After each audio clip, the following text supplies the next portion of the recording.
సుందరాయ శుభాంగాయ మంగళాయ మహోజసే సింహశైల నివాసాయ శ్రీ నృసింహాయ మంగళం. శ్రీ శ్రీ శ్రీ వరాహలక్ష్మీ నృసింహస్వామి వారి సన్నిధానంలో మార్చి 26వ తారీఖు అంటే పాల్గొన బహుళ విధియ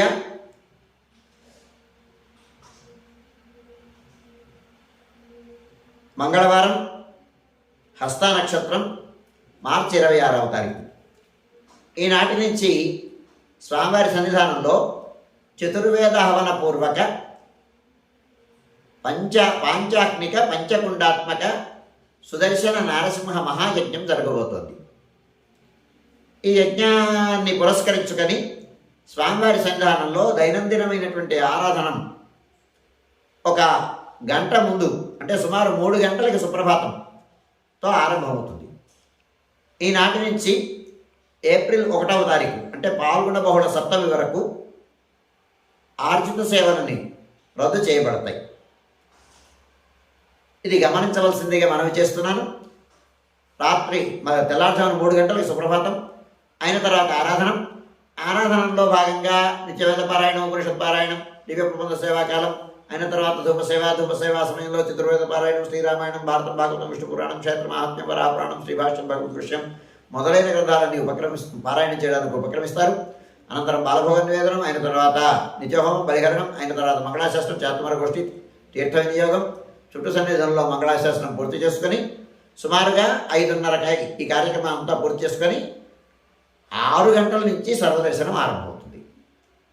ఈ సర్వదర్శనం ఆరంభం అవడానితో పాటుగా ఈ యాగంలో భాగస్వాములు అయ్యేటువంటి ఉభయదారుల దర్శనం 6 గంటల నుంచి 7:30 గంటల మధ్యలో ఉంటుంది. వారు 6 గంటల నుంచి 7:30 గంటల మధ్యలో ఉభయదారులు దర్శనం చేసుకోవచ్చు.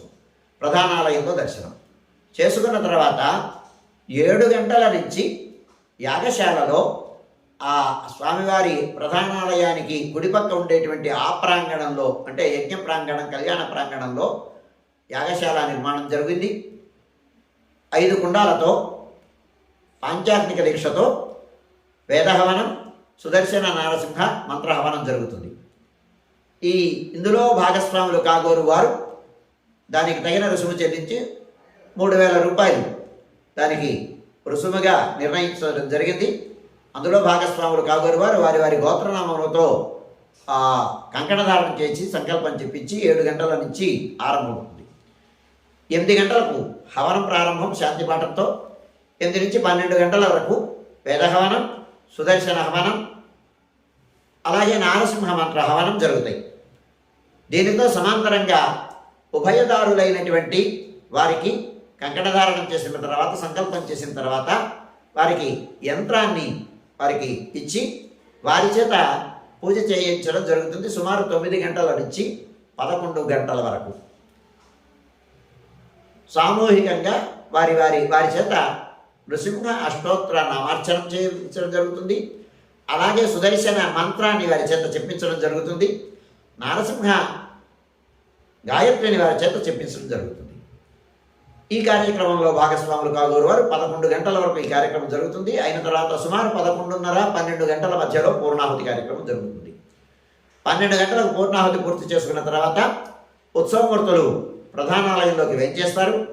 అదైన తర్వాత సుమారు 12-12:30 గంటల మధ్యలో పూర్ణాహుతి పూర్తి చేసిన తర్వాత 12:30 గంటలకి వీరికి ఉభయదారులైనటువంటి వారికి, ఆ రోజు భాగస్వాములైనటువంటి వారికి స్వామివారి యొక్క శేషవస్త్రం, ప్రసాదం, యజ్ఞప్రసాదం మొదలైనటువంటి వాటిని వారికి అందించడం జరుగుతుంది, సమర్పించడం జరుగుతుంది. అదైన తర్వాత 12:30 గంటలకు ఆలయానికి ఉత్తర భాగంలో ఉండేటువంటి యాత్రిక సదనంలో తదీయారాధనం అంటే ప్రసాదం, స్వామివారి ప్రసాదం, భోజన